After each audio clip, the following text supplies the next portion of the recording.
This is a story of who we were,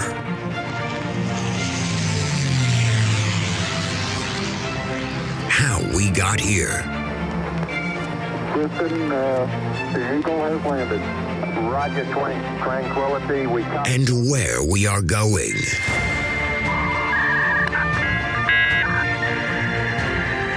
You've got mail. So join us as we take history off the page.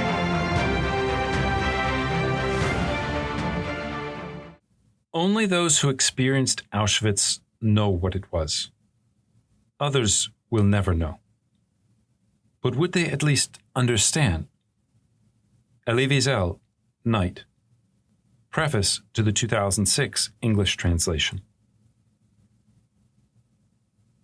Hello everyone, and welcome back to a very special and very somber edition of History Off the Page. In today's episode, we'll begin discussing the specific history of Auschwitz-Birkenau, one of the most horrible sites of human history. I probably don't need to spend a lot of time explaining why.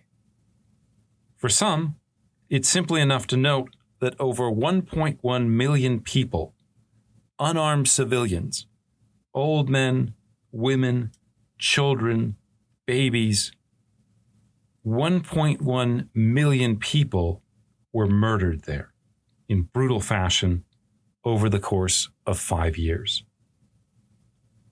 As the Holocaust survivor and Nobel laureate Ellie Wiesel noted in a 2006 interview with Oprah Winfrey, this is the largest cemetery in recorded history. Moreover, these deaths were not just accidental, nor were they the result of some emotional or singular burst of hatred and violence. They were not collateral damage, as we like to say today. Instead, their deaths were the product of a careful and rationally constructed plan to kill as many people as possible in as short a time as possible. Here at Auschwitz, the Nazis built an industrialized killing machine. To put it bluntly, it's not hyperbole to say that for the Nazis, Auschwitz was in a sick way a kind of math problem. The idea of how do we burn as many bodies as quickly as possible, and what is the engineering setup we need to achieve that? It is, of course, in this cold rationality that we see a further mark of the site's barbarity, which is that it stripped away the humanity of its victims. As Primo Levi, another survivor, wrote extensively about, the point of Auschwitz was not just to kill the prisoners, but to break them psychologically before they were murdered. Finally, one could also point to Auschwitz as a special place in history due to its genocidal nature. Over 1 million Jews died in this place, part of a larger Nazi plan to eliminate Jews from the face of the earth. About half of the 150,000 Poles who spent time at Auschwitz were also murdered. And one has to wonder if they would have also shared the Jews' fate had the Nazis won the war. Finally, over 20,000 Roma, or Gypsies, 15,000 Soviet POWs, and some other 20 to 25,000 people also were murdered at Auschwitz. Given all this death, it is not surprising how Auschwitz has become today a synonym for both the Holocaust and the worst impulses of the human mind. Today, Auschwitz draws close to 2 million visitors per year and is often listed as the top site for dark tourism globally. Auschwitz has become a metonym for the Holocaust. It gets highlighted in movies like Schindler's List as a way to explain the totality of the broader event. New books are frequently published on the subject, both fictional and nonfiction. And scholars and popular audiences have wrestled with the meaning and the questions about representation, especially about Auschwitz, for over 80 years now. We are driven to interest in it because for many of us, it was the site of absolute evil, a place where people departed from the norms and values of the Enlightenment, of Western civilization, and some would argue even of humanity itself. Certainly, Auschwitz was the site of unspeakable evil. But here, at the start of our deep dive into its history, I want to note that Auschwitz was not born an evil place or an evil thing. Instead, it evolved into such a place due to various seemingly rational or semi-rational figures that we'll discuss today. Its barracks and barbed wire fences were built out of normal building materials, procured at first to house political prisoners, which, at least in a dictatorship, is a fairly normal thing. The initial expansions of Auschwitz were not done with the intention of committing genocide, or at least the awareness that that's what was going on, but they grew instead out of Nazi visions of colonizing conquered Polish territory. Even as Nazi Germany turned to mass murder in the summer of 1941, the self-understanding of the Auschwitz project was still based more on economic calculations, the idea of maximizing slave labor, or of eliminating unproductive mouths to feed, than it was on some kind of master plan of genocide, hidden or maybe not so hidden in Mein Kampf. To say it again, Auschwitz became an extraordinary place in the sense that it no longer fits in our understanding of the normal operations of human society. It unlocked in many ways the deepest and darkest and most depraved thoughts of the human mind. But it got to these depths through normal means and concerns. It developed in stages, becoming increasingly horrific as time went by. If we are to understand how we got to Auschwitz, and hopefully how we can never end up there again, we need to understand the complexities of its history. And so that is what I want to do in the episode that follows today, to give you a clear sense of not just what happened at Auschwitz, but more importantly, when it happened and why. Finally, as a reminder, this is a free preview of the first of 2 episodes on the long history of Auschwitz-Birkenau. These are available primarily to our Patreon supporters. If you want access to the whole thing, head over to Patreon or visit my website, www.historyoffthepage.com, where you can sign up to get access for as little as $2 a month. You'll also get access to our other Patreon-only episodes, including ones on Hitler's early years, the rise of the SS, or the evolution of the concentration camp system more broadly. So even though $2 might not seem like a lot of money, in reality, it is part of what makes programs like this possible. Okay, let's get back into the history. Now, on September 1st, 1939, the geopolitical circumstances would again change Auschwitz's destiny yet again. Early that morning, German forces poured across the Polish border, purportedly in response to a staged attack at the Gleiswitz radio tower, which was about 40 miles away from Auschwitz. Being so close to the front lines, the Auschwitz barracks were quickly hit by Luftwaffe fighters, with member of Wilhelm List's 14th Army arriving later that day. The 21st Artillery Division offered just light resistance in the town before withdrawing towards the northeast. 2.5 weeks later, Poland was invaded by the Soviets from the east, completing its second erasure from the map of Europe. With the signing of the German-Soviet Friendship Treaty on October 6th, Auschwitz found itself in Nazi Germany. For many of the town's inhabitants, like many other cases of border shifts in the early 20th century, this rapid shift from polity to polity must have been quite disorienting. The transfer to a new political state meant learning a whole host of new laws and regulations and institutions. And of course, for Auschwitz's Jewish population, it also meant heavy discrimination. For the German conquerors, however, they imagined their arrival less as a conquest and more kind of like a homecoming. As Dvorkin Van Pelt put it, quote, "As the Germans marched into the newly conquered territory, they saw traces of their homeland everywhere," end quote.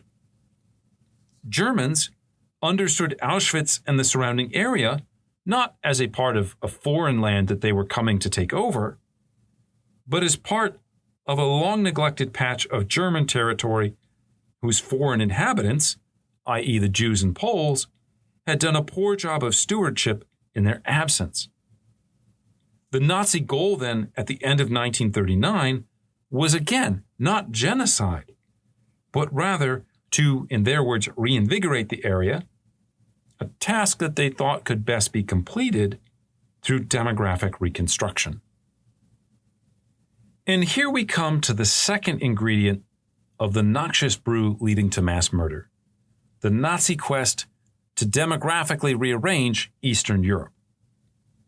To make a long story short, Hitler had, of course, discussed the conquest and settlement of the East, the idea of Lebensraum, as far back as Mein Kampf. In the 1930s, German academics had taken to this question quite seriously, and Nazi agencies, especially the SS and Walter Darre's Ministry of Food and Agriculture, had engaged in a sort of series of planning efforts, trying to game plan out, trying to figure out what the East might look like. In early 1940, former agriculture professor Konrad Meyer and the SS's Reich Main Security Office, or RSHA, produced the first draft of the General Plan Ost, a massive vision for the ethnic reorganization and colonization of Eastern Europe. It was in this context that Auschwitz first came to the attention of the Nazis, taking its first real step on the path to darkness. In those first weeks after the invasion, Nazi geographer Hugo Hassinger was sent to the region to study it as a potential landing spot for the resettlement of about 200,000 Tyrolean Germans. Now, basically, these Tyrolean Germans are living in Italy at the time, and so the Nazis are kind of negotiating a sort of population transfer with their Italian allies. And so Auschwitz soon emerged as the most favorable center of this planned new German geographic community. Now, part of the reason for this goes back to those barracks again. After the conquest of Poland, the Germans don't need a military barracks in the middle of kind of this area. The border with the Soviet Union is much farther to the east. And so what are we going to do? Well, if we're planning to bring in literally hundreds of thousands of people to the area, we might as well use these barracks to temporarily house them. At any rate, to further this goal of German resettlement, the town's name of Auschwitz was officially Germanized to become Auschwitz, and the town's main square was soon renamed after Adolf Hitler. The Nazis also began implementing various anti-Semitic policies, including deporting about 1,000 Jews not to Auschwitz, but away from it. They actually get sent to this place called Nisko, where the Nazis are thinking about building a kind of Jewish reservation. Now, here it's worth pausing for a moment, because when we talk and think about something like the Holocaust, we tend to assume that it's the result of some kind of master plan.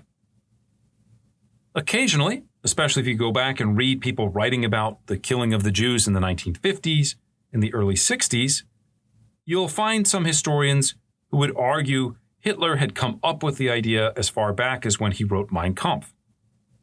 In the 1990s, there were also some historians like Daniel Goldhagen who controversially argued that anti-Semitism was a core part of German culture, that the Holocaust was less a result of Hitler making a decision to carry out genocide than it was him allowing Germans to carry out the bloody fantasies that he argued they already had.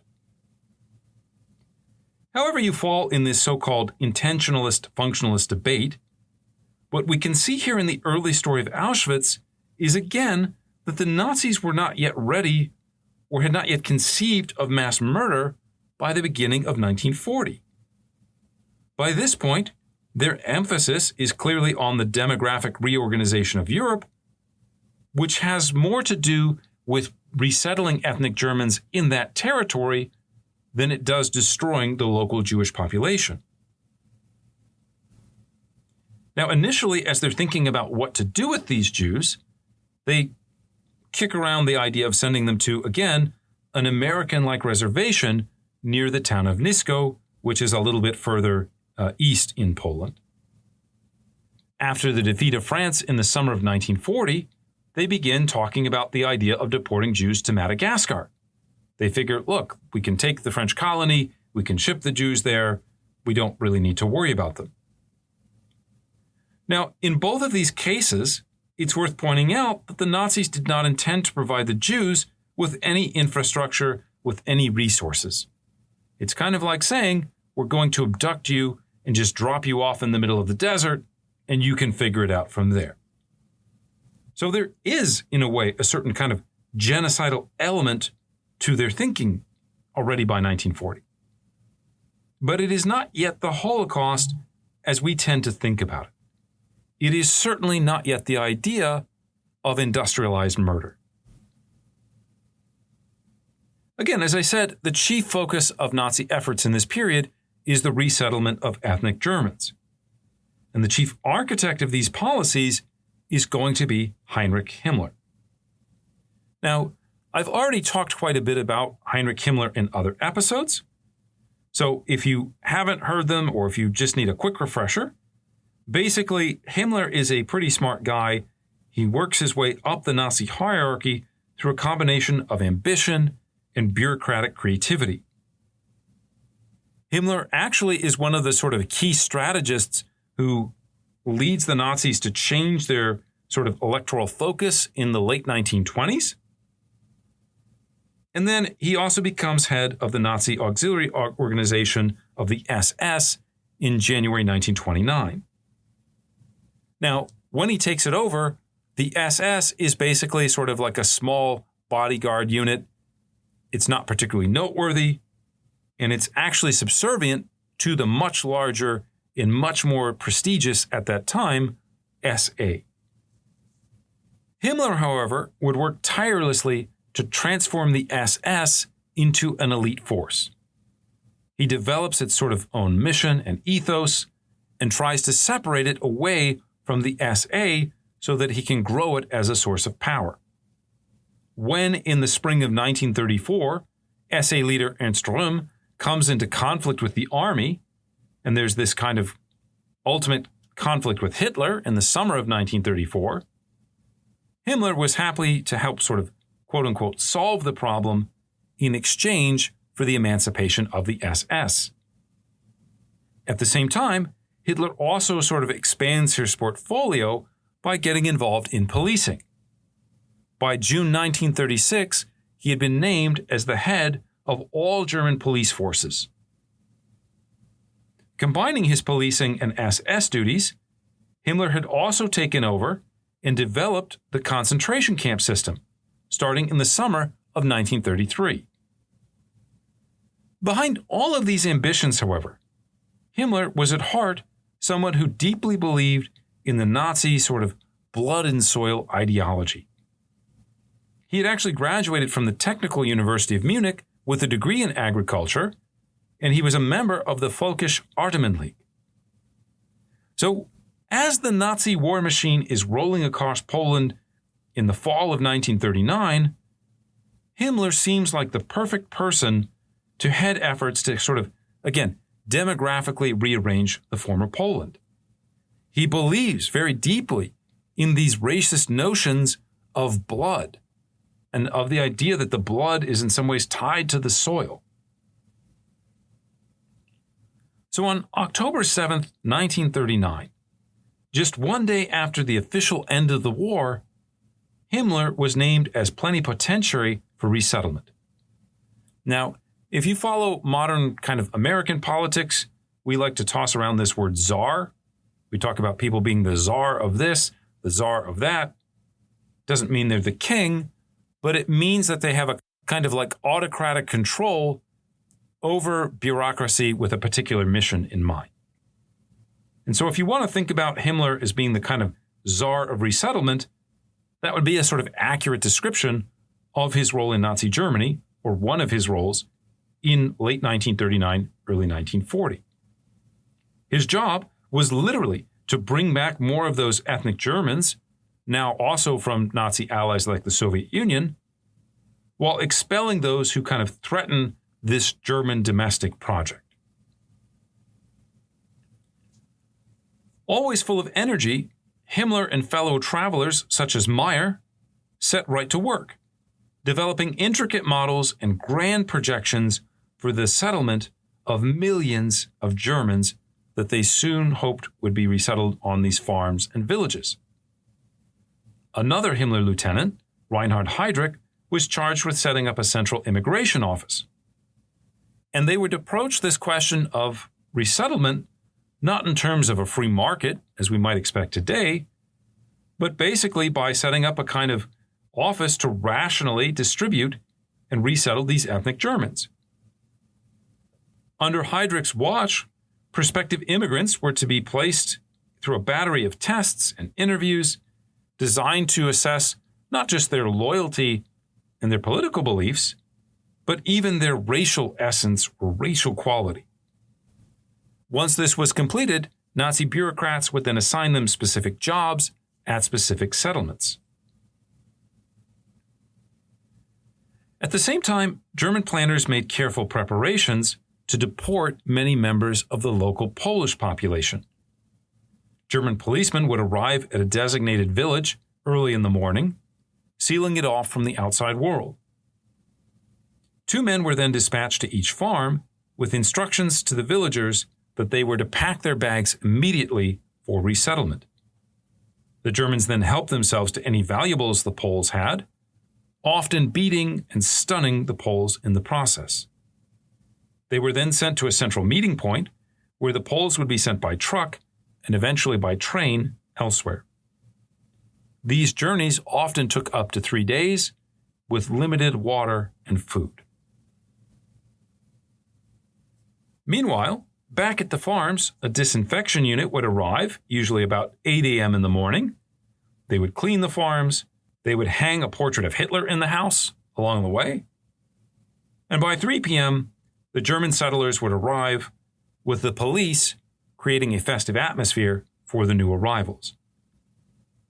Now, if this sounds a bit like the turnaround on a cruise ship, it's because, in essence, it was. If you think about when a cruise ship comes into port, there is a massive transfer of population off the cruise ship, and then you have to sanitize it and reorganize it and set everything up for the new arrivals.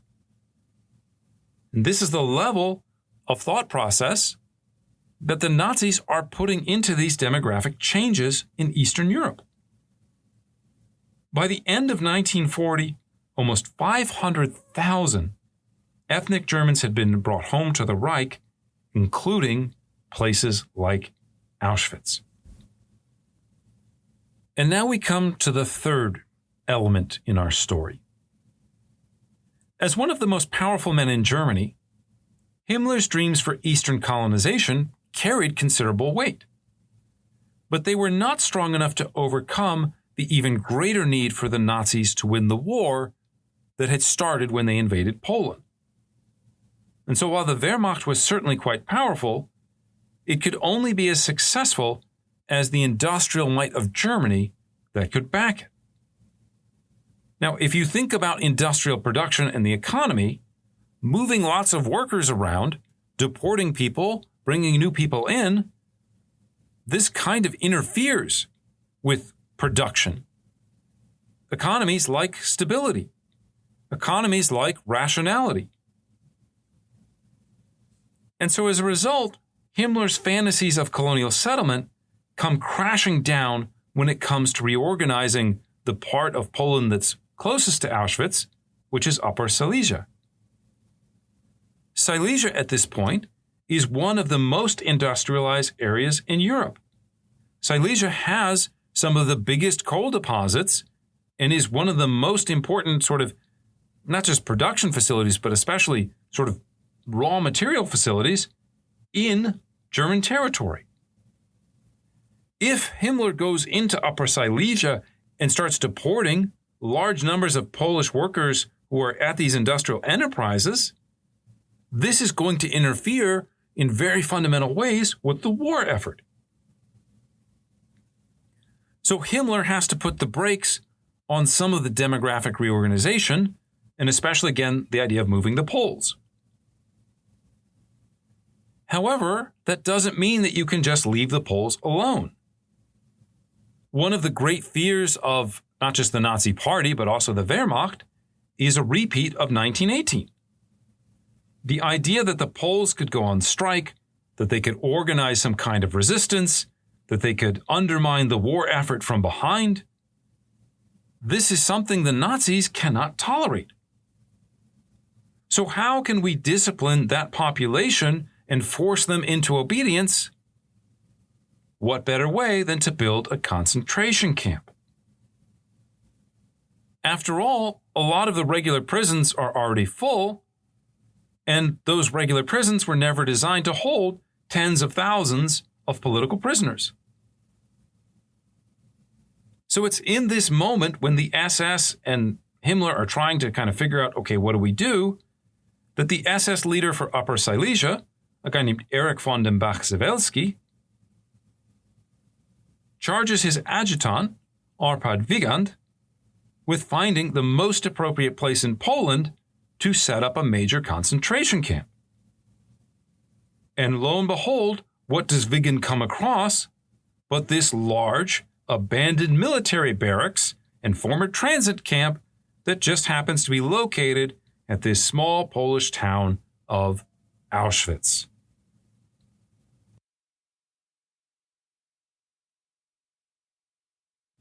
Now, as an American, I can tell you that when most Americans think about Auschwitz, we naturally tend to think about it in relationship to the Holocaust and to specifically the murder of Jews.